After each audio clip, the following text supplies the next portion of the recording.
নিখোঁজ স্বামীকে খুঁজে বেড়াচ্ছেন স্ত্রী। হাতের ছবি নিয়ে দেখাচ্ছেন পথচলতি মানুষদের। দোকানে দোকানে ফিরে পাওয়ার কাঙ্ক্ষিত আশা নিয়ে পৌঁছাচ্ছেন, এমনই চিত্র ধরা পড়ল আমাদের ক্যামেরায়। উল্লেখ্য, গত 22 এপ্রিল ব্যক্তিগত কাজে মালদা স্টেশন থেকে ট্রেন ধরে দিল্লির অভিমুখে রওনা হয় অশোক মণ্ডল তার পরিবারকে নিয়ে। পেশায় টোটো চালক অশোক মণ্ডল দিল্লির কাছাকাছি টুন্ডালা স্টেশনে নেমে খাবার আনতে গেলে সে আর ফিরে আসেনি বলে জানান তার স্ত্রী।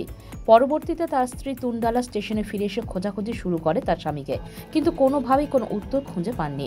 তারপরে রেলওয়ে পুলিশে একটি লিখিত নিখোঁজ অভিযোগ দায়ের করেন। টোটো চালক অশোক মণ্ডলের স্ত্রী সহ বাড়িতে রয়েছে 2 সন্তান ও বৃদ্ধা মা। একার রোজগারের সংসার তার।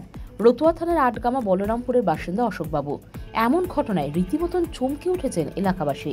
এদিন অশোকবাবু স্ত্রী তার শাশুড়ি সহ স্বামীকে ফিরে পাওয়ার আশা নিয়ে দুয়ারে দুয়ারে ঘুরে বেড়াচ্ছেন। যদি কেউ দেখে থাকেন তাদের জানানোর আর্জি জানাচ্ছেন। তবে সংবাদে প্রতিবেদনটি লেখা পর্যন্ত পরিবারের তরফে স্থানীয় থানায় কোনো লিখিত নিখোঁজ অভিযোগ জানাননি।